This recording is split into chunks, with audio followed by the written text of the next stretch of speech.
আল্লাহ তাআলা কিয়ামতের কঠিন ময়দানে যেদিন স্বামী স্ত্রীকে চিনবে না, স্ত্রী স্বামীকে দেখে পালিয়ে যাবে, বন্ধু বন্ধুরে চিনবে না, পীর সাহেব মুরিদরে চিনবে না, মুরিদ পীর সাহেবরে চিনবে না, দলের কর্মী তার নেতারে চিনবে না, নেতা তার কর্মীরে চিনবে না, বন্ধু বন্ধুরে দেখে পালাবে। এই কঠিন মুহূর্তে সূর্যটা মাথার কাছে চলে আসবে, জমিনটা তামার জমিন হবে, আজকের জমিনের মতো নয়।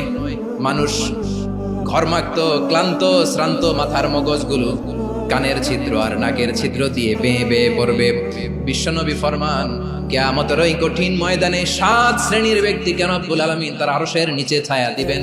তার মধ্যে প্রথম শ্রেণীর ব্যক্তি হলো ইমামুন আদিল, যে ইনসাফের সাথে বিচার করে, যে জাস্টিস সমাজে সার্ভ করে, যে সুশাসন নিশ্চিত করে, ওই ইমামুন আদিল। আদিল শব্দটা বলছেন না, ইন্নাল্লাহা ইয়া'মুরু বিল আদল, পাইছেন? আদিল। 7 শ্রেণীর ব্যক্তিকে আল্লাহ তাআলা সুশীতল আরশের নিচে ছায়া দিবেন, যেদিন তার দেয়া ছায়া ছাড়া কোনো ছায়া থাকবে না।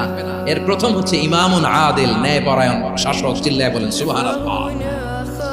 আবার বিশ্বনবী বললেন, ইন্নাল মুকসিতিনা ইনদাল্লাহি আলা মানাবিরা মিন নূর আন ইয়ামিনির রহমান। কিয়ামতের দিন যারা ন্যায়পরায়ণ হিসেবে আল্লাহর সামনে দাঁড়াবে, কিয়ামতের দিন রব্বুল আলামিন তার আরশের ডান দিকে ওই ন্যায়পরায়ণ লোকদের জন্য আরশের ডান দিকে একটা নূরের মিম্বারে তাদেরকে বসার সুযোগ করে দিবে। আল্লাহর আরশের ডান দিকে ন্যায়পরায়ণ লোকদের জন্য আল্লাহ তাআলা নূরের মিম্বার বানাবে। তার ঠিকানা কথা মনে করেছেন? আল আদাল, জাস্টিস।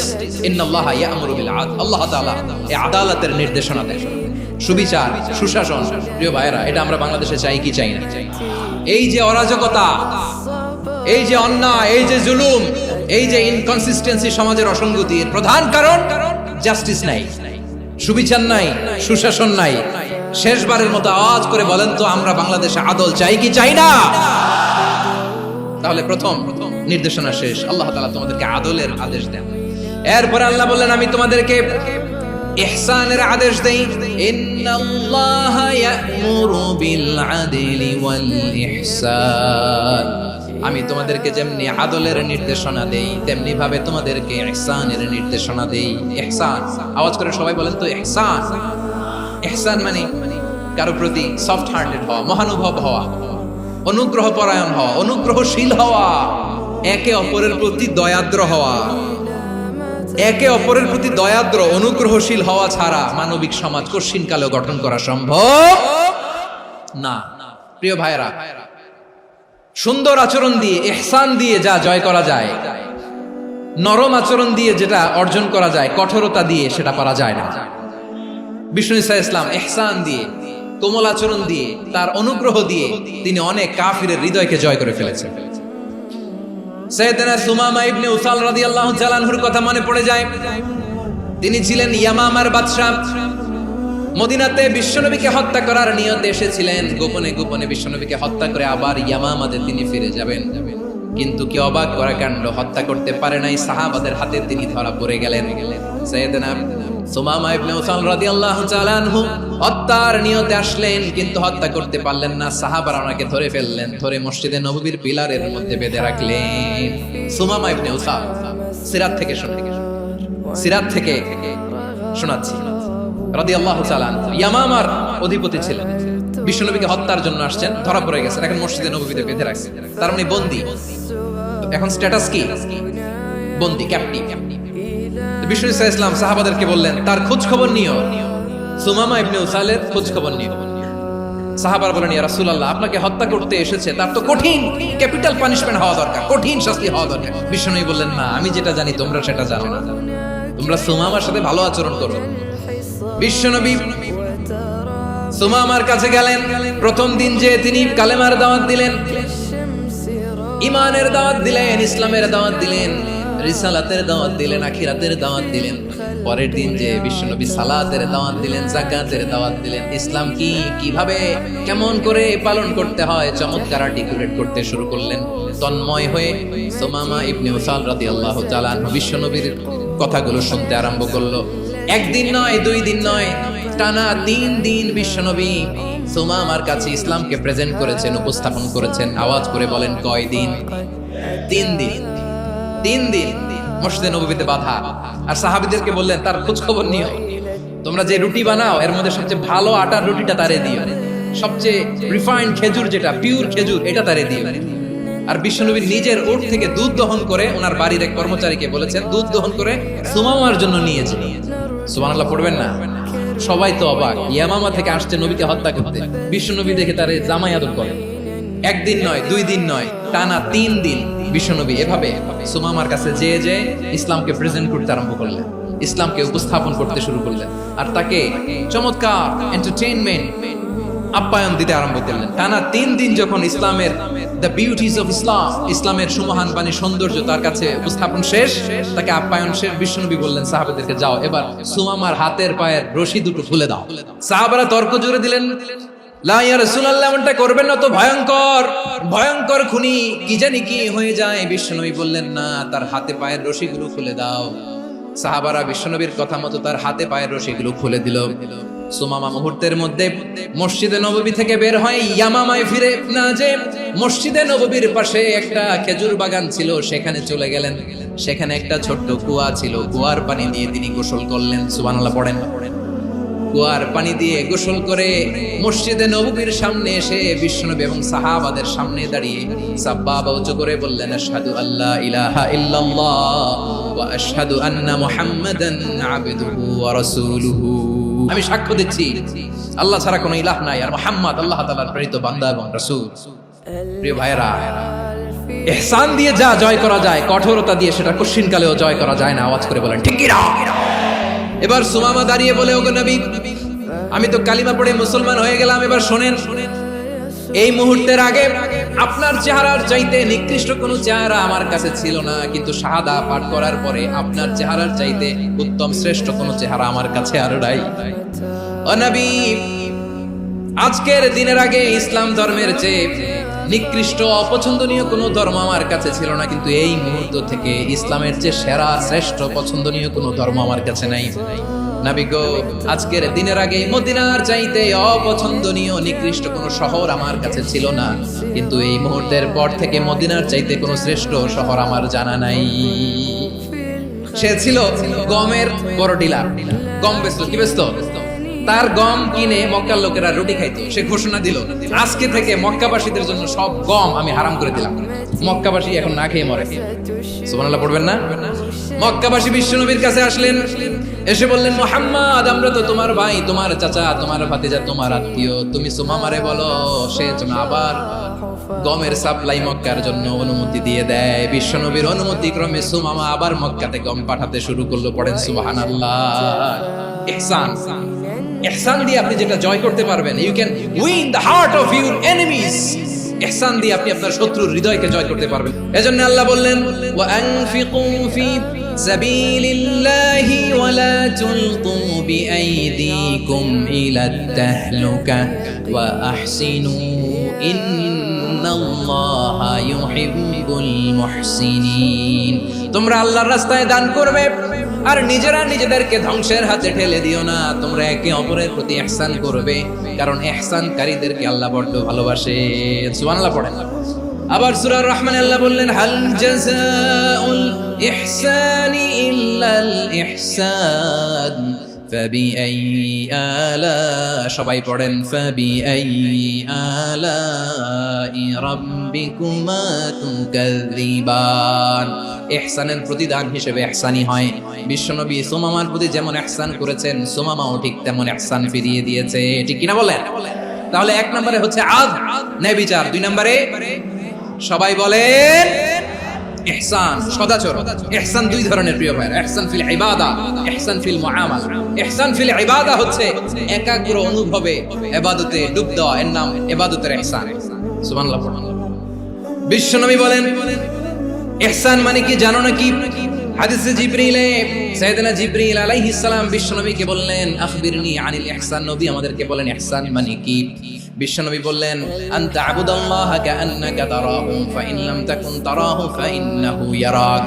ইহসান মানে হলো এমন ভাবে তুমি আল্লাহর সামনে নিজেকে উজাড় করে ইবাদত করবে, তুমি ভাববে তুমি আল্লাহকে দেখতে পাচ্ছ। আর এটা যদি ভাবা তোমার জন্য কঠিন হয়ে যায়, অন্তত এতটুকু তুমি ভাববা যে আল্লাহ তোমাকে দেখতে পাচ্ছেন। ঠিক কিনা বলেন? আমার বীর চট্টলার ভাইয়েরা, কেউ যেটা দেখে না সেটা দেখে কে? এই বিশ্বাস হৃদয়ের মধ্যে আছে? নামাজে যখন দাঁড়ান এই ফিলিংসটা আনা যাবে? এসা পর্যন্ত যে আমরা হায়াত পাবো কোনো গ্যারান্টি আছে? সবাই আওয়াজ করে বলেন, গ্যারান্টি আছে? গ্যারান্টি নাই। এজন্য বিষ্ণু ইসলাম বলেছে, এমন ভাবে নামাজে দাঁড়াও, ইবাদত করো, মনে করো হতে পারে এটাই আমার জীবনের শেষ নামাজ। পারফর্ম দ্য সালাহ as if this is your last and final prayer. এমন ভাবে সালাতে দাঁড়াও, ভাবো হতে পারে এটাই তোমার জীবনের শেষ নামাজ। এমন ভাবে নামাজে দাঁড়াও, ভাবো এটাই শেষ নামাজ। তাহলে নামাজে একাগ্রতা বাড়ায় দিবে কে? ফলে ইবাদতের ইহসান আমাদের অর্জিত হবে। আর মুআমালাতে ইহসান হলো, বিশ্বনবী বলেন, ইন্নাল্লাহা তাবারাকা ওয়া তাআলা কাতাবাল ইহসানা আলা কুল্লি শাই, ফাইদা কাতালতুম ফাআহসিনুল কিতলা ওয়া ইযা যাবাহতুম ফাআহসিনুদ যাবহা ওয়ালিয়ুহিদ্দা আহাদুকুম শাফরাতাহু ওয়ালিয়ুরিহ যাবিহাতাহু। ইহসান দুই ধরনের, আওয়াজ করে বলতে হবে কয় ধরনের? একটা হচ্ছে ইহসান ফিল ইবাদা, ইবাদতে ইহসান। ইবাদতে ইহসান কি? একাগ্র অনুভব দিয়ে ইবাদত করা, মন প্রাণ দিয়ে ইবাদত করা। আর মুআমালাতে ইহসান কি? সব কাজে, দৈনন্দিন কাজে, কর্মে, সামাজিক অ্যাক্টিভিটিতে কোমলতা প্রদর্শন করা, অনুগ্রহের সাথে সবকিছু করা। আল্লাহ তাআলা, ইন্নাল্লাহা তাবারাকা ওয়া তাআলা কাতাবাল ইহসানা আলা কুল্লি শাই, তিনি সবকিছুর ব্যাপারে ইহসানকে আবশ্যক করেছেন। সবকিছু, মুমিনের সব কাজে ইহসানের পরশ থাকবে। ওয়া ইযা কাতালতুম ফাহসিনুল কিতলা, বিষ্ণুই বলেন, তুমি যখন কাউকে হত্যা করো ইহসানের সাথে করো। সুবহানাল্লাহ পড়বেন না? যখন হত্যা করো তখনও ইহসানের সাথে। আচ্ছা, হত্যা করবো আবার ইহসান আসবে করতে, করে তো মেরেই ফেলবো আমি। আল্লাহ, ও ভাই একজন খুন করেছে, খুনি, রাষ্ট্রীয় আইনে তার শাস্তি হয়েছে ডেথ পেনাল্টি, মৃত্যুদণ্ড। এখন মৃত্যুদণ্ড দেখে আপনি যেমনি মন চায় তেমনি মারবেন লোকটারে? ওর নাক কেটে ফেলতে পারবেন? ওর কান কাটতে পারবেন? ওর চোখ উপড়ে ফেলতে পারবেন আপনি? যেমন মন চায় তার অঙ্গহানি করা যাবে না। ইহসানের সাথে তাকে হত্যা করবেন। সুবহানাল্লাহ, this is Islam. This is the true essence of Islam. ওয়া ইযা যাবাহতুম ফাহসিনুয যাবহা, যখন জবাই করবে তখনও ইহসানের সাথে জবাই করবে। করব জবাই, ওইখানেও নাকি ইহসান। আচ্ছা, কুরবানির দিন আমরা পশুগুলোরে কি করি বলেন সবাই আওয়াজ করে? জবাই। জবাই মানে তো এটারে মেরেই ফেলতেছি, একটু পরে তো টুকরো টুকরো করে গোশতগুলো খাবো, এটা তো খাবো, এটা তো মেরেই ফেলবো। বিষ্ণু বলে না, জবাইয়ের মধ্যেও, মুমিনের জবাইয়ের ভেতরেও ইহসানের পরশ থাকা চাই। যখন জবাই করবে প্রাণীটাকে হাত পা টাইট করে বেঁধে নাও, ছুরিটাকে শার্পেন করে নাও, ধারালো করে নাও, যাতে অল্প সময়ে জবাইটা হয়ে যায়, প্রাণীটা যাতে কম কষ্ট পায়। সুবহানাল্লাহ পড়ো। দিস ইজ কল্ড ইহসান। আল্লাহ তাআলা যেমনি আদলের আদেশ করেছেন, ন্যায় বিচার, জাস্টিস এনশিওর করতে বলেছেন, সমাজে ইহসানের ব্যবহার, ইহসানের অনুশীলন তিনি করতে বলেছেন। এজন্য মুমিনের প্রতিটি কাজে, আমার চট্টগ্রামের ভাইরা আমার দিকে তাকান, খেয়াল করে শুনুন, মুমিন জীবনের প্রতিটি কাজে ইহসানের পরশ থাকা যায়। আমরা যেন আমাদের পরিবারের প্রতি ইহসান করি, আমরা যেন আমাদের কর্মচারীদের প্রতি ইহসান করি, আমরা যেন আমাদের কলিগদের প্রতি ইহসান করি, আমরা যেন আমাদের ভাইদের প্রতি ইহসান করি। মুমিন জীবনের প্রতি কাজে ইহসানের পরশ থাকার দরকার আছে না নাই? কথা বুঝতে পেরেছেন? তাহলে আল্লাহ তাআলার তিনটা আদেশ ছিল, কয়টা গেল? প্রথমে কি ছিল? আদল। দুই নম্বরে, তিন নম্বরে রব্বুল আলামিন বললেন, ওয়া ইতাইযিল কুরবা, নিকটাত্মীয়দেরকে দান করো, নিকটাত্মীয়দেরকে দাও, যারা তোমাদের ব্লাড কানেকশনের আত্মীয় তাদেরকে তোমরা দাও। এখানে জেনারেলি বললেন দাও, কি দিব সেটা তিনি এখানে বলেন নাই, সেটা তিনি সূরাতুল ইসরার মধ্যে বলেছেন। আল্লাহ বলেন, ওয়া আতিযাল কুরবা হাক্কা, নিকটাত্মীয়দেরকে তাদের অধিকার, তাদের প্রাপ্য তোমরা বুঝিয়ে দাও। দেখেন, একটা শান্তির সমাজ, একটা সমৃদ্ধ সমাজ, একটা মানবিক সমাজ গঠনের জন্য আল্লাহ তাআলা বেশি না, মাত্র তিনটা অর্ডার, তিনটা ভার্ডিক্ট তিনি জারি করেছেন। এক নাম্বার সুশাসন, ন্যায় বিচার। দুই নাম্বার ইহসান। তিন নাম্বার নিকটাত্মীয়, যারা কাছে, তোমার ভেরি ক্লোজ রিলেশনশিপে আছে, তাদেরকে দাও। দাও, দিলে বাড়িয়ে দেয় কে? অনেকে দিতে চায় না, কৃপণতা করে। দিলে বাড়ায় দেয় কে? ও মিয়া, মদিনার মধ্যে সবচাইতে গরিব সাহাবী ছিল বেলাল রাদিয়াল্লাহু তাআলা আনহু। ওনার এন্টায়ার অ্যাসেট, সম্পদের পরিমাণ কতদূর জানেন? একটা লুঙ্গি। বেলাল রাদিয়াল্লাহু তাআলা আনহু, ওনার টোটাল ওয়েলথের এস্টিমেশন হচ্ছে মাত্র একটা লুঙ্গি। একটা লুঙ্গি, টোটাল ওয়েলথ এস্টিমেশন, টোটাল সম্পদের পরিমাণ বেলাল রাদিয়াল্লাহু তাআলা আনহুর কি ছিল? ওই বেলাল রাদিয়াল্লাহু তাআলা আনহুকে বিষ্ণু ইসলাম বলেছেন, আনফিক ইয়া বেলাল, ও বেলাল তুমিও দাও। ওয়ালা তাখশা মিন যিল আরশি ইখলালা, আরশের অধিপতির তো কোনো ঘাটতি নাই, তুমি দিলে ওই আল্লাহ তোমারে বাড়ায় দিবে। এজন্য আমার প্রিয় ভাইয়েরা, দিলে কমে না, দিলে বাড়ে। অনেকে ধরে রাখে, নতুন কিছু নিতে পারে না, হাত দিয়ে যেটা ধরে রেখেছেন এটা দিয়ে দেন, বড় একটা ধরার সুযোগ পাবেন। জোরে বলেন ঠিক কিনা? রাব্বুল আলামিন বললেন 3 নাম্বার আদেশ হলো তোমাদের প্রতি সমাজটারে কেমন করে মানবিক সমাজ, সুন্দর সমাজ গড়বা। 3 নাম্বার আদেশ হলো ওয়াআদিদাল কুরবা হাক্কা, নিকটাত্মীয়দেরকে তাদের প্রাপ্য বুঝিয়ে দাও। এই নিকটাত্মীয়দেরকে তাদের অধিকার বুঝিয়ে দেওয়া, প্রাপ্য বুঝিয়ে দেওয়াতে আমাদের গাফলতি আছে না নাই? অনেকে দেখবেন অনেক আল্লাহওয়ালা, তাহাজ্জুদ গুজার, সেজদা দিতে দিতে কপালে কালো দাগ ফেলে দিছে, সে তার বোনের হকটা আদায় করে নাই, আছে না নাই? অনেক বড় হাজী সাহেব, বিশাল লম্বা দাড়ি, ছেলেরে সব দিয়ে দিছে, মেয়েরে কিছু দেয় নাই, মেয়ের হক আদায় করে নাই, আছে না নাই?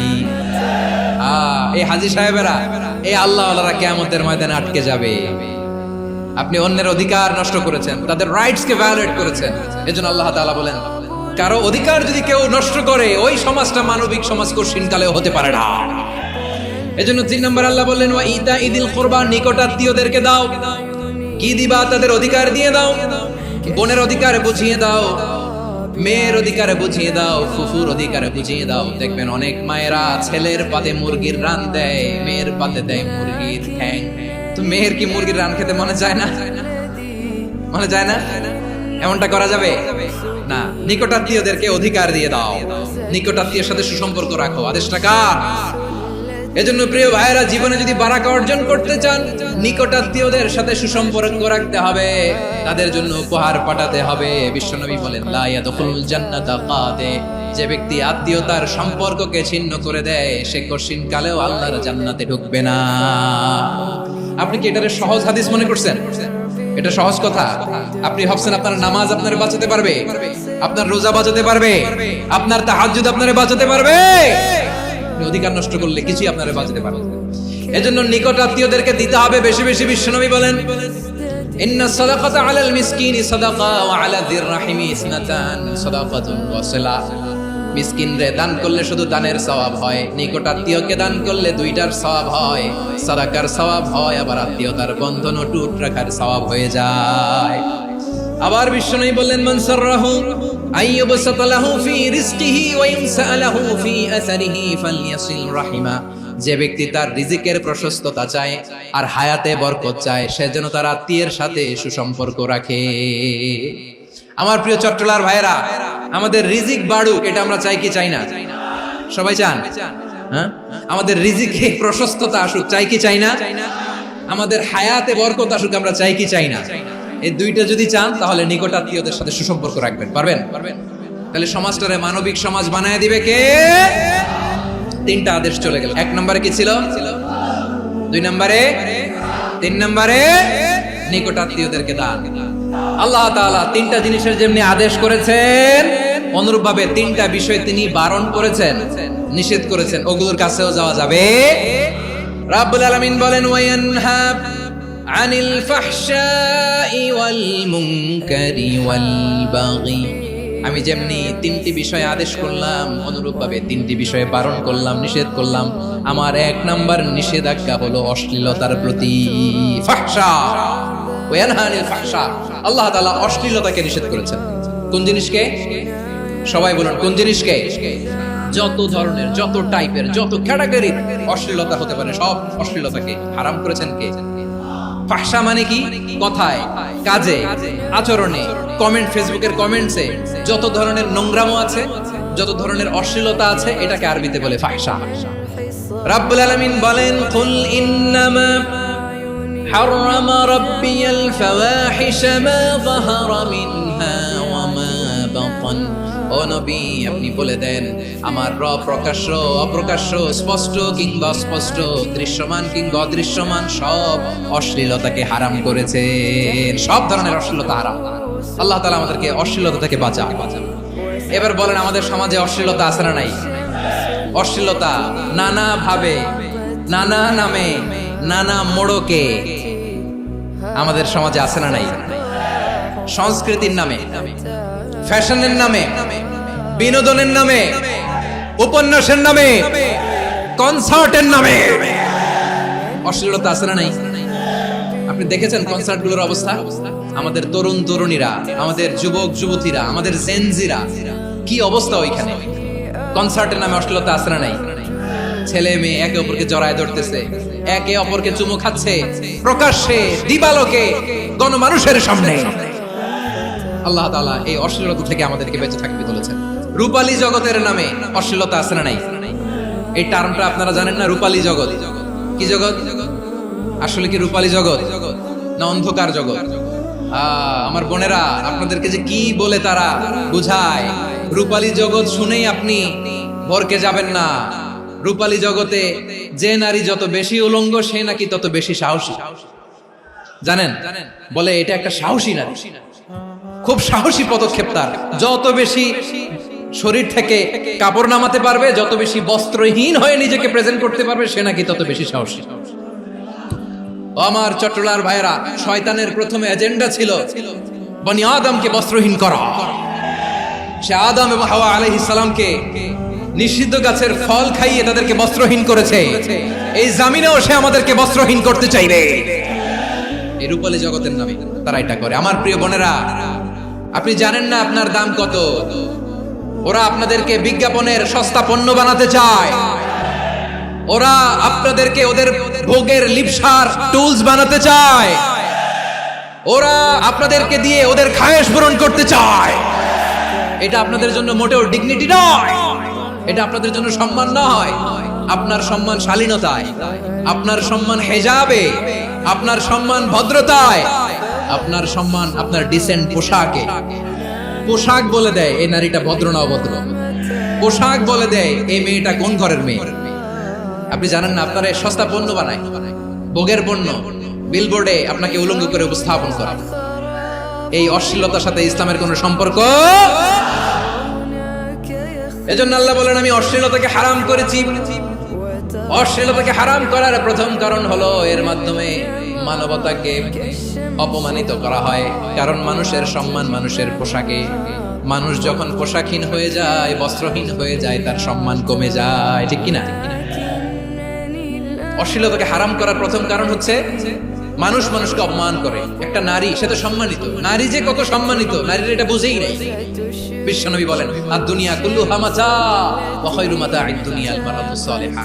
আমার বোনেরা, 5টা প্যান্ডেলে আপনারা এলইডিতে আমার আলোচনা শুনছেন, আমি জানি। আপনাদের এই গর্ভ যে কত দামি আপনি জানেন না। আপনার পেট থেকেই আসবে আগামী দিনের সালাহুদ্দিন আল আইয়ুবী। আপনার পেট থেকেই আসবে অনাগত দিনের ইমাম মাহদী আল মুনতাদর। আপনার পেট থেকেই আসবে অনাগত দিনের ফয়সাল, ওয়াসিম, মুগ্ধ, আবু সাইদের মতো বীর যোদ্ধা। আমার প্রিয় বোনেরা, আমার প্রিয় বোনেরা, বিশ্বনবীর কথার ওজন খেয়াল করেন। আর দুনিয়া কুল্লুহা মাতা ওয়া খায়রু মাতা'আদ দুনিয়া আল মারাতুস সালিহা। দুনিয়ার সবকিছুই অ্যাসেট, এর মধ্যে সবচেয়ে দামি অ্যাসেট নেককার নারী। আপনার গর্ভ যে কত দামি আপনি জানেন না। নিজের সময়টাকে কাজে লাগান, কোরআন পড়েন, সুন্নাহ পড়েন। আপনার অনেক দায়িত্ব ঘরে। You are the MD of your family. একটা family it's a very big institution. পরিবার একটা অনেক বড় প্রতিষ্ঠান। And you are the MD of your institution. আপনি এই পরিবারের MD, managing director of your family. এখানে আপনার কত দায়িত্ব। আপনি ছেলে মেয়েদেরকে তারবিয়া করবেন। আপনি আপনার স্বামীর জন্য ঘরটারে জান্নাতের নীর বানাবেন। আপনার জন্য জান্নাতের ডুপ্লেক্স বাড়ি ওইখানে তৈরি করে রাখবে কে? আপনি যে কত দামি আপনি জানেন না। নারীদেরকে আল্লাহ বানিয়েছেন উচ্চতর করে, নিম্নতর নয়। নারীদেরকে ছোট্ট জিনিস দিলে এটার বড় করে দেয়। নারীদেরকে ভ্রূণ দিলে, শুক্রাণু দিলে, নারী এটারে বাচ্চা হিসেবে উপহার দেয়। ঠিক কিনা? বিয়ের মাধ্যমে স্বামী যখন তার শুক্রাণু তার স্ত্রীকে উপহার দেয়, স্ত্রী রিটার্নে কি উপহার দেয়? ফুল ফর্ম বেবি, মানব সন্তান। দেখছেন, আপনি দিলেন একটুকুনি, দিছে বিশাল। আপনি যদি নারীকে বাজার এনে দেন, নারী এটাকে সুস্বাদু খাবারে রূপান্তর করে দেয়। আপনি তাকে একটা মুচকি হাসি দিয়ে দেন, সে তার কলিজা দিয়ে দেয়। কিন্তু যদি আপনি তার মনে কষ্ট দেন, সে আপনার জীবনকে জাহান্নাম বানায়া দেয়। নারীর মন বুঝতে পারলে নেয়ামত, বুঝতে না পারলে কিয়ামত। আমার প্রিয় বোনেরা, আপনি যে কত দামি আপনি জানেন না। অনেক দামি আপনি। আপনাদেরকে যেন ভোগের সস্তা পণ্য বানাতে না পারে, আপনাদেরকে সচেতন থাকতে হবে। তাহলে কেন আল্লাহ তাআলা এই ফাহশা অশ্লীলতাকে হারাম করলেন? এক নাম্বার, এতে হিউম্যান ডিগনিটি কমে। দুই নাম্বার, এতে মানুষের অধিকার নষ্ট হয়। আপনি বিয়ে করেছেন, এরে পরকিয়া করেন, ওর সাথে এরকম আছে না নাই? স্ত্রীর অধিকার নষ্ট করেছেন। আপনি বিবাহ সম্পর্কে আবদ্ধ হয়েছেন, তার সাথে আপনি পরকিয়া করেন ওই ছেলের সাথে, আপনি আপনার হাজবেন্ডের সাথে বিট্রে করেছেন। এজন্য আল্লাহ অশ্লীলতাকে হারাম করেছেন। অশ্লীলতাকে হারাম করার আরেকটা কারণ হচ্ছে আল্লাহ তাআলা এই হিউম্যান জেনারেশনকে এটাকে প্রিজার্ভ করতে চায়। হিফজুন নাসল, এটা মাকাসিদুশ শরিয়ার অনেক গুরুত্বপূর্ণ একটা মাকাসিদ, অনেক গুরুত্বপূর্ণ। আপনার নাসল, আপনার জেনারেশনকে সংরক্ষণ করা। এই যে আসতেছে ফেব্রুয়ারি, কত ফেব্রুয়ারি জানো? এটা কি বিশ্ব ভালোবাসা দিবস? হ্যাঁ, কি দিবস? এই বিশ্ব ভালোবাসা দিবসের সাথে মুসলমানদের কোনো সম্পর্ক নাই আমার প্রিয় ভাইরা। এই যে আপনি অবৈধ সম্পর্কে জড়ালেন, কেন আল্লাহ অশ্লীলতাকে হারাম করেছে? দেখেন, বলতেছিলাম যে এটা আপনার নাসল, আপনার জেনারেশন, আপনার লিনিয়েজ, আপনার বংশকে প্রিজার্ভ করা। কে কার বাবা, কে কার মা, বাবা মা জানা, প্রজন্মকে প্রিজার্ভ করা, এটা ইসলাম ওয়াজিব করে দিয়েছে। এই যে অবৈধ সম্পর্কের কারণে, বিশ্ব বেহায়া দিবসের কারণে, এগুলোর আউটপুট হিসেবে মাঝে মাঝে এই ঢাকা মেডিকেলের ডাস্টবিনে নবজাতকের বাচ্চার কান্নার আওয়াজ শুনতে পাওয়া যায়। চট্টগ্রাম মেডিকেলের ডাস্টবিনে নবজাতকের কান্না শুনতে পাওয়া যায়। বীর চট্টলার মুসলমানেরা বুঝতে পারলে আওয়াজ করে বলেন। এই যে চট্টগ্রাম মেডিকেলে যে নবজাতকটা পাওয়া গেল, ওর বাবাকে আমাকে বলেন, ওর মাকে, ও কোন ফ্যামিলির সন্তান কেউ জানে? আপনি হিউম্যান ডিগনিটিকে অপমান করেছেন না? আপনি তার ভবিষ্যৎকে অন্ধকার করেছেন না? আপনি তার লিনিয়েজকে প্রশ্নবিদ্ধ করে দিয়েছেন না? এই জন্য আল্লাহ তাআলা অশ্লীলতাকে আমাদের জন্য হারাম করে দিয়েছেন। পড়েন সুবহানাল্লাহ। এই জন্য রাব্বুল আলামিন বলেন, কুল ইন্নামা حرم ربي الفواحش ما ظهر منها وما بطن। প্রকাশ্য অপ্রকাশ্য সব অশ্লীলতাকে হারাম ঘোষণা করে দিয়েছে কে? আবার দুনিয়ার বুকে যারা অশ্লীলতার প্রসার করে তাদের জন্য শাস্তি মজুদ রেখেছে কে? রাব্বুল আলামিন বলেন, ইন্নাল্লাযীনা ইউহিব্বুনা আন তাশিআল ফাহিশাতু ফিল্লাযীনা আমানু লাহুম আযাবুন আলীমুন ফিদ দুনিয়া ওয়াল আখিরাতি ওয়াল্লাহু ইয়ালামু ওয়া আনতুম লা তা'লামুন। নিশ্চয়ই যারা বিশ্বাসীদের মাঝে অশ্লীলতার প্রচার প্রসার করতে চায় তাদের জন্য আমি মর্মন্তুদ শাস্তি প্রস্তুত করে রেখেছি, দুনিয়াতেও রেখেছি, আখিরাতেও রেখেছি। ঘোষণাটা কার? যারা এই নাটকের নামে, সিনেমার নামে, রূপালী জগতের নামে, মুভির নামে, ওটিটি প্ল্যাটফর্মের নামে আমার সমাজে অশ্লীলতা ছড়াতে যায়, তাদের জন্য কঠিন মর্মন্তুদ শাস্তি মজুদ রেখে দিয়েছে কে? ও আমার বোনেরা, এখনো আপনি জাগবেন না? এখনো আপনার চিন্তার দুয়ারে এখনো নাড়া পড়ে নাই? ওরা আপনাকে উলঙ্গ বানাতে চায়, ওরা আপনাকে আইটেম গার্ল বানাতে চায়। এজন্য ইসলাম অশ্লীলতাকে হারাম করেছে। হারাম। ইসলাম বলেছে যুজন যুজন দূরে থাকো, ওরা বলে না কাছে আসো, কাছে আসার গল্প, ক্লোজ আপ ওয়ান, কাছে আসার গল্প আছে না নাই? তাহলে অশ্লীলতার সাথে আমাদের কোনো সম্পর্ক? সবাই বলতে পারেননি, আওয়াজ করে বলুন, অশ্লীলতার সাথে আমাদের কোনো সম্পর্ক? আমরা এই সমস্ত ক্লোজ আপ ওয়ান, কাছে আসার গল্পের প্রোগ্রামে যাব? আমরা কোন ধরনের অশ্লীল কন্টেন্ট সোশ্যাল মিডিয়ায়, টিভিতে দেখব? কি যুগ যে আমরা কাটাচ্ছি আপনি কল্পনা করতে পারবেন না। পর্ন ইন্ডাস্ট্রি, নারী পুরুষের বস্ত্রহীন যুগল দৃশ্য, এটাকে দিয়ে ওরা কোটি ডলারের ইন্ডাস্ট্রি বানিয়েছে। পুরো মানব ইতিহাসে এরকম জঘন্য সময় মানব ইতিহাস পার করে না। পর্ন এটা ইন্ডাস্ট্রি হয়ে গেছে। আমাদের এই যুবকগুলো, জেনজিগুলো, ওদের চরিত্র বাঁচাবে কি করে? কেমন করে হেফাজত করবে ওদের এই মূল্যবান চরিত্র? আমার প্রিয় ভাইরা, এই অশ্লীলতার দ্য লেটেস্ট ভার্সন হচ্ছে LGBTQ, শরীফ থেকে শরীফা। শুনছেন আপনারা? দেখতে পুরুষ, আসলেই পুরুষ, সুস্থ একজন পুরুষ, 4 সন্তানের বাবা, বলে আমি মনে মনে নারী। দেখতে নারী, সুস্থ নারী, আসলেই সে দিব্যি একজন নারী, বলে আমি মনে মনে পুরুষ। সবচেয়ে ভয়ঙ্কর অশ্লীলতার সবচাইতে লেটেস্ট ভার্সন হচ্ছে এই ট্রান্সজেন্ডারিজম। সুস্থ পুরুষ তার বায়োলজিক্যাল গ্রোথকে হরমোন দিয়ে স্টপ করে দিয়ে সে সার্জারি করে নারী হতে চায়, সুস্থ নারী পুরুষ হতে চায়। পুরুষের প্রতি সেক্সুয়ালি আকর্ষণ বোধ করে, এটা লূত আলাইহিস সালামের কওমের মধ্যে ছিল। এটাকেও আল্লাহ কোরআনে ফাহিশা বলেছেন। ওয়ালুতান ইয قال لقومه أتأتون الفاحشة ما سبقكم بها من أحد من العالمين। লূত আলাইহিস সালাম বললেন, তোমরা কি এমন এক অশ্লীল কার্যক্রমে ডুব দিলে নাকি যেটা গোটা বিশ্বের কেউ কখনো করে নাই, তোমরাই প্রথম করেছো। পড়েন নাউযুবিল্লাহ। এই পশ্চিমের এই রোগ আমার দেশে যেন আসতে না পারে, আমাদের সজাগ থাকতে হবে। প্রিয় ভাইরা, চিল্লায় বলেন ঠিক কিনা? পশ্চিমের অবস্থা ভয়ঙ্কর। পাশ্চাত্যে আমি যুক্তরাষ্ট্রে ছিলাম অনেকদিন, কয়েক মাস, বিভিন্ন স্টেটে ঘুরেছি। গার্ডিয়ানরা উদ্বিগ্ন, ছেলে মেয়েদেরকে, ছোট্ট ছেলে মেয়ে, ওদেরকে জিজ্ঞেস করে, তুমি how do you feel right now inside yourself? তুমি ভিতরে ভিতরে কেমন ফিল করো? তোমার কি ছেলে ছেলে লাগে না মেয়ে মেয়ে লাগে? আচ্ছা বলেন, এই ছোট্ট বাচ্চাটাও কি এগুলো জেন্ডার অ্যাসাইনমেন্ট বলতে এগুলো কিছু বুঝে? এইভাবে মিসগাইড করা হচ্ছে। কৌতূহল বশত ছোট্ট ছেলে যদি বলে আমার তো মেয়ে মেয়ে লাগে, তখন বলে যে না তুমি মেয়ে, ছেলে না। মা বাবা বাধা দিলে ওকে আলাদা গভর্নমেন্ট হাউসে নিয়ে যায়। ভয়ঙ্করতম অবস্থা। আমরা একটা সময় শুনতাম যে হুজুর আমার ছেলেটা খুব ভালো, হাফেজে কোরআন, আল্লাহওয়ালা। হুজুর আমার ছেলে দাড়ি রাখছে, আল্লাহওয়ালা। হুজুর আমার ছেলে 5 ওয়াক্ত সালাত জামাতের সাথে পড়ে, তার মানে আল্লাহওয়ালা। পশ্চিমে যে আমি কি শুনছি জানেন? ওরা বলে হুজুর আমার ছেলেটা ইউনিভার্সিটির একটা মেয়ের সাথে প্রেম করে, ও খুব আল্লাহওয়ালা, হুজুর দোয়া করবেন।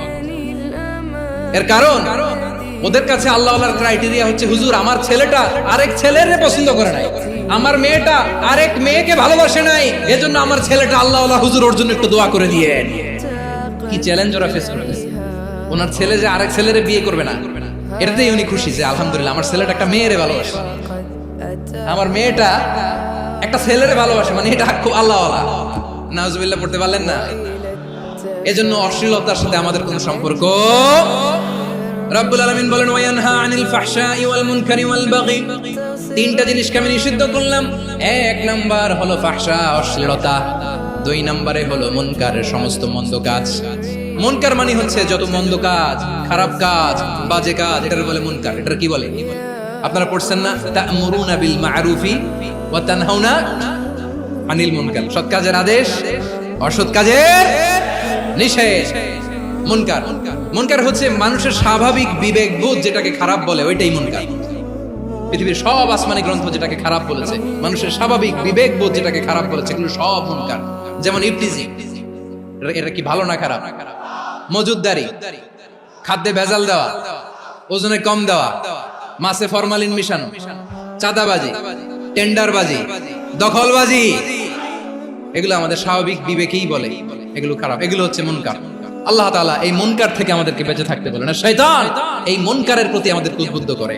আল্লাহ তাআলা বললেন ইয়া আইয়ুহাল্লাযীনা আমানু লা তাত্তাবি'উ খুতুওয়াতিশ শাইতান ওয়া মান ইয়াত্তাবি' খুতুওয়াতিশ শাইতানি ফাইন্নাহু ইয়া'মুরু বিল ফাহশাই ওয়াল মুনকার। আল্লাহ বললেন আমার গোলামেরা শোনো শোনো, ও আমার বিশ্বাসী বান্দারা খবরদার, তোমরা কশিনকালেও শয়তানের পদাঙ্ক অনুসরণ করবে না, কারণ শয়তান তোমাদেরকে অশ্লীলতা এবং মন্দ কাজের দিকে উদ্বুদ্ধ করে। আমাদের কাজ হচ্ছে শয়তান আমাদেরকে যেদিকে নিতে চায় আমরা তার উল্টা দিকে যাব। শয়তান এই মন্দ কাজকে আমাদের কাছে বিউটিফাই করে, চাকচিক্যময় করে আমাদের সামনে উপস্থাপন করে। এজন্য আল্লাহ বলেন মুনকারকে থামাতে হবে, মুনকার প্রতিরোধ করতে হবে। মুনকার প্রতিরোধের দায়িত্ব শুধু আমাদের নাকি? শুধু আপনার খতিব সাহেবের, ইমাম সাহেবের, নাকি মুসলিম উম্মার সবার? আওয়াজ করে বলুন, মুনকার অসৎ কাজ প্রতিরোধের দায়িত্ব কার? রাব্বুল আলামিন বলেন কুনতুম খায়রা উম্মাতিন উখরিজাত লিন-নাসি তা'মুরুনা বিল মা'রুফি ওয়া তানহাউনা আনিল মুনকার। তোমাদেরকে শ্রেষ্ঠ জাতি করে জমিনের মধ্যে আবির্ভূত করা হয়েছে, যাতে করে তোমরা জমিনের ভেতরে সৎ কাজের আদেশ করতে পারো আর অসৎ কাজের নিষেধ করতে পারো। উম্মাহ কুনতুম খায়রা, তাহলে গোটা উম্মার দায়িত্ব, এটা বুঝতে পারছেন তো? আচ্ছা, আরো নিচে আসে। এরপরে আল্লাহ বললেন শুধু উম্মাহ না, এই জমিনের রাজত্ব আমি যাদের হাতে দেই, এই জমিনের মালিক আমি যাদেরকে বানিয়ে দেই, যাদেরকে আমি সরকারের দায়িত্ব দেই, তাদেরকেও মুনকারের প্রতিরোধের দায়িত্ব দিয়েছে কে? আল্লাহ বলেন যারা ক্ষমতার মসনদে বসেছে তাদেরকে 4 দফা কর্মসূচি আমি আল্লাহ দিলাম। আওয়াজ করে বলেন কয় দফা? আল্লাহ বলেন আল্লাযীনা ইম্মাক্কান্নাহুম ফিল আরদি আকামুস সালাতা ওয়া আতাউজ যাকাতা ওয়া আমারু বিল মা'রুফি ওয়া নাহাউ আনিল মুনকার ওয়ালিল্লাহি আকিবাতুল উমুর। যারা এই জমিনের উত্তরাধিকার হয়েছে তারা 4 দফা কর্মসূচি নিয়ে সামনে আগাবা। সালাত কায়েম করবা, যাকাত আদায় করবা, সৎ কাজের আদেশ দিবা, অসৎ কাজ থেকে মুনকার প্রতিরোধ করবা। আদেশটা কার? আমার প্রিয় চট্টলার ভাইরা, পুরো উম্মার দায়িত্ব মুনকার প্রতিরোধ করা। সরকার প্রধানের দায়িত্ব মুনকার প্রতিরোধ করা। এরপর আল্লাহ বলেন প্রতিটা ফ্যামিলির যিনি প্রধান সিইও বাবা, প্রত্যেক বাবারও দায়িত্ব এই মুনকার প্রতিরোধ করা। আওয়াজ করে বলেন ঠিক কিনা? যেমনটি সাইয়েদনা লুকমান আলাইহিস সালাম ওনার কলিজার টুকরা সন্তানকে আদেশ করেছেন, ইয়া বুনাইয়া আকিমিস সালাতা ওয়া'মুর বিল মা'রুফি ওয়ানহা আনিল মুনকার। পড়েন সুবহানাল্লাহ। বাবা ছেলেকে সবক দিচ্ছে। লুকমান আলাইহিস সালাম ছেলেকে বলতেছে, ওরে আমার কলিজার টুকরা সন্তান, ওরে আমার বাছা, নামাজ কায়েম করবা, সৎ কাজের আদেশ দিবা, আর মুনকার প্রতিরোধ করবা। অসৎ কাজ, সমাজ থেকে খারাপ কাজকে ঝেঁটে বিদায় করে দিবা। তাহলে দেখেন আমি স্টেপ বাই স্টেপ নাম্বার। পুরা উম্মার দায়িত্ব, জমিনের উত্তরাধিকারী আল্লাহ যাদেরকে বানিয়েছেন সরকার, তাদের দায়িত্ব, প্রতিটি ফ্যামিলির প্রধানের দায়িত্ব। এরপরে বিশ্বনবী বলেন সচেতন প্রতিটি মুসলিমের দায়িত্ব সমাজ থেকে মুনকারকে উৎখাত করা। বিশ্বনবী বলেছেন, মান রাআ মিনকুম মুনকারান ফালিয়ুগাইয়িরহু বিয়াদিহি ফাইন লাম ইয়াস্তাতি ফাবিলিসানিহি ওয়া ইন লাম ইয়াস্তাতি ফাবিকলবিহি ওয়া যালিকা আযআফুল ঈমান। সমাজে যে মুনকার দেখবে, খারাপ কাজ দেখবে, সেজন্য হাত দিয়ে সেটাকে থামায়। আমার প্রিয় ভাইরা, না থামালে আমরাই ডুববো শেষমেশ। আমাদের বাঁচার জন্য হলেও থামাইতে হবে। রব্বুল আলামিন বলেন, ওয়াত্তাকু ফিতনাতাল লা তুসিবান্নাল্লাযীনা যালামু মিনকুম খাসসা। ও আমার গোলামেরা, ওই আযাবকে ভয় করো যে আযাব যখন আমি জমিনের বুকে পাঠাই শুধু জালেমদেরকেই মারি না, আলেমদেরকেও মারি। আযাব যখন আসে তখন শুধু জালিমই মরে না, আলেমও মরে। জানেন মুসা আলাইহিস সালামের পায়ে একবার লাল পিঁপড়া, তো উনি রেগে মেগে পাশি দেখে লাল পিঁপড়ার বাসা, পা দিয়ে ডলে মুছে সবগুলো পিঁপড়া মেরে ফেলছে।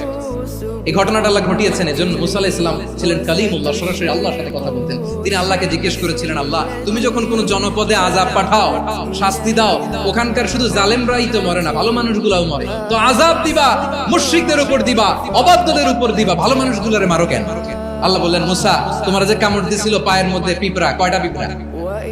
একটা পিঁপড়া, তো সবগুলারে মারলা কেন? রেগে মেগে পুরো পিঁপড়ার বাসা ভেঙে মেসাকার করলা কেন? আমি যখন অ্যাকশনে যাই, আমি যখন শাস্তি দেই, তখন এত বাস বিচার করা হয় না, বাস বিচার করা যায় না। যখন অ্যাকশনে যাওয়া হয় ওইটা ডাইরেক্ট অ্যাকশন হয়ে যায়। চিল্লায় বলো ঠিক কিনা? এজন্য আমাদের বাঁচার জন্য হলেও এই পাপ থামাতে হবে, এই শয়তানের অট্টহাসি থামাতে হবে, অন্যায় অপরাধ সমাজ থেকে আমাদের থামাতে হবে। কারণ আযাব আসলে ওরাও মরবে, আমরাও মরবো। একটা জাহাজ 2 তলা, আপনি আছেন 2য় তলায়। নিচের তলার কিছু লোক জাহাজের তলা ছিদ্র করতে আরম্ভ করছে। কি ছিদ্র করতেছে? আচ্ছা জাহাজের তলা ছিদ্র করলে তলা দিয়ে কি ঢুকে? এখন আপনি যদি বলেন আমার কি, আমি তো 2 তলায়, আমি তো ভালো আছি, ওরা ছিদ্র করে ওরা মরবে। আসলে কি শুধু ওরা মরবে? তলা দিয়ে যখন পানি ঢুকবে, জাহাজ ঢুকলে আপনিও মরবেন। এজন্য নিজে মরার আগে ওই পাগলগুলোর নিচ তলায় যে থামাতে হবে। চিল্লায় বলেন ঠিক কিনা? এজন্য আল্লাহ বললেন মুনকার প্রতিরোধের দায়িত্ব সমাজের টপ টু বটম সবার। এজন্য মুনকার প্রতিরোধ করার দরকার আছে না নাই? সমাজে এই যে ইফটিজিং হয়, আপনার বোনের বয়সী একটা মেয়েকে কিছু বকাটে টিটকারি করে, এই বলে সেই বলে, নোংরা কথা বলে, রাস্তায় দেখেও আপনি পাশ দিয়ে না দেখার মতো চলে যান কেন? আপনি দাঁড়ান না কেন? আপনি দাঁড়ালেই তো থেমে যাবে, কারণ সত্যের যে শক্তি তার সামনে মিথ্যা মুখ থুবড়ে পড়ে। আপনার সামনে ও কিছুই না, নাথিং। আপনি দাঁড়ান, ওকে প্রশ্ন করেন যে আমার বোনকে তুমি ডিস্টার্ব করো কেন? আপনাকে দেখে আরো 5 জন দাঁড়াবে, 5 জনকে দেখে আরো 10 জন দাঁড়াবে। আমাদের নীরবতা আর আমাদের নিশ্চুপ থাকাই জালিমদেরকে আরো শক্তিশালী জালিম বানিয়েছে। এজন্য মুনকার প্রতিরোধের দায়িত্ব আমাদের সবার। টেন্ডারবাজি, চাঁদাবাজি, দুর্নীতি, অপরাধ, দখলদারিত্ব, মজুদদারি, এগুলো সবকিছু একসাথে প্রতিরোধ করতে হবে। ঠিক কিনা বলেন? একটা মানবিক সমাজ যদি চাই, প্রতিরোধ করতে হবে। প্রিয় ভাইয়েরা, আল্লাহর শপথ নিয়ে বলি, এই নাসিহাত গুলো সবার জন্য, সব দলের জন্য, সব মতের মানুষের জন্য। আমরা কোনো দলের প্রতি মানুষকে ডাকি না, আমরা ডাকি ইসলামের দিকে। সব দলের, সব মতের, সব মানুষদেরকে আমরা আহ্বান জানাই, আসুন আমরা একটা সুন্দর সমাজ বিনির্মাণ করি। এই যে নতুন বাংলাদেশের এক সুযোগ এসেছে, আর জীবনে হয়তো আসবে না, সামনের 100 বছর এই সময় আসবে না। আসুন দেশটাকে আমরা সাজাই, আসুন আমরা দুর্নীতি বন্ধ করি, আসুন আমরা চাঁদাবাজি বন্ধ করি, আসুন আমরা দখলদারিত্ব বন্ধ করি, আসুন আমরা এক দল আরেক দলকে নিশ্চিহ্ন করার যে রাজনীতি, এটা বন্ধ করি। সব দলের প্রতি আমার আহ্বান, আমরা চাঁদাবাজ মুক্ত বাংলাদেশ চাই, জুলুম মুক্ত বাংলাদেশ চাই, ফ্যাসিজম মুক্ত বাংলাদেশ চাই, গুণ খুন খারাপি মুক্ত বাংলাদেশ চাই, আমরা নতুন ভোরের বাংলাদেশ চাই। ওই বাংলাদেশ পাওয়ার জন্য মুনকার প্রতিরোধে, অন্যায় প্রতিরোধে যদি বাঘের বাচ্চার মতো, আবু সাইদের মতো 2 হাত উঁচু করে, বুককে টান টান করে প্রসারিত করে দাঁড়াতে হয়, রাজি আছো মুসলমান? রাব্বুল আলামিন বলেন, ওয়ায়ানহা আনিল ফাহশাই ওয়াল মুনকারি ওয়াল বাগি ইয়াইযুকুম লাআল্লাকুম তাযাক্কারুন। আল্লাহ বললেন, আমি অশ্লীলতাকে নিষেধ করি, আমি সব ধরনের মন্দ কাজকে নিষিদ্ধ করি, সব শেষে আমি সীমা লঙ্ঘনকে তোমাদের জন্য নিষিদ্ধ করি। নিষিদ্ধ করেছেন কয়টা জিনিস? 1 নম্বরে অশ্লীলতা, 2 নম্বরে মুনকার তথা সব মন্দ কাজ, 3 নম্বরে আল বাগি, সীমা লঙ্ঘন, ক্রসিং দ্য লিমিট। সীমা লঙ্ঘন করা ভালো না। We all should know all limits. চিল্লায় বলেন ঠিক কিনা? একই আয়াতে আল্লাহ বললেন, কুল ইন্নামা حرم ربي الفواحش ما ظهر منها وما بطن والإثم والبغي بغير الحق। অন্যায় ভাবে যে অবাধ্য হয়, যে সীমা লঙ্ঘন করে, তাদেরকেও আমি এটা হারাম করে দিলাম। সীমা লঙ্ঘন করা হারাম। আল্লাহ বারবার বারবার আমাদেরকে ওয়ার্নিং দেয়। যখন আমরা থামি না, তখন আল্লাহ ধরে, আর যখন ধরে তখন ছাড়ে না। ধরে ধরে ধরে না, ধরলে আল্লাহ। ফেরাউনকে কিন্তু হুট করে ধরে নাই, আপনারা জানেন, 9 বার ওয়ার্নিং দিয়েছে ফেরাউনকে। আল্লাহ তাআলা ওয়ার্নিং দিয়েছিল কয়বার? রাব্বুল আলামিন বলেন, ওয়ালাকাদ আতাইনা মূসা 9 আয়াতিন বাইয়িনাত। 9টা মুআজিজা দেখিয়েছি, 1 2 3 বারবার এইভাবে রিমাইন্ডার, ওইভাবে রিমাইন্ডার, এইভাবে নসিহত, ওইভাবে দাওয়া। ফাকুলা লাহু কাওলান লাইকিনা, নরম করে বলো, সফট করে বলো, যত ওয়ে হতে পারে দাওয়া মেথডোলজি। মুসা আলাইহিস সালামের সব অ্যাপ্লাই শেষ, 10ম বারে যে আল্লাহ ধরছে, 10ম বারে যে ধরেছে। এজন্য আল্লাহ বলেন, আমি সীমা লঙ্ঘনকে পছন্দ করি না। কোরআনের অন্য আয়াতে বাগীকে বলা হয়েছে আল ইতিদা, সীমা লঙ্ঘন যারা করে তাদেরকে আল্লাহ বলেছেন মুআতাদিন।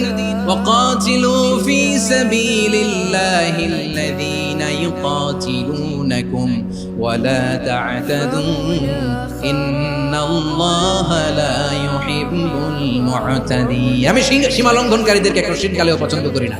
আমরা যেন সীমা লঙ্ঘন না করি, রাজি আছেন তো? যে কোনো ক্ষেত্রে ইবাদতে যেন সীমা লঙ্ঘন না করি। অনেক আমরা ইবাদতে সীমা লঙ্ঘন করে ফেলি। বিশ্বনবী সাল্লাল্লাহু আলাইহি ওয়াসাল্লাম যেটা শিখিয়েছেন, এর বাইরে যে অতিরিক্ত বুজুর্গ হতে চায়, এরকম আছে না নাই? কোন ক্ষেত্রেই সীমা লঙ্ঘন করা যাবে, এমনকি যুদ্ধ ক্ষেত্রেও না। বিশ্বনবী সাল্লাল্লাহু আলাইহি ওয়াসাল্লাম বলেন, খবরদার যুদ্ধ ক্ষেত্রেও সীমা লঙ্ঘন করো না।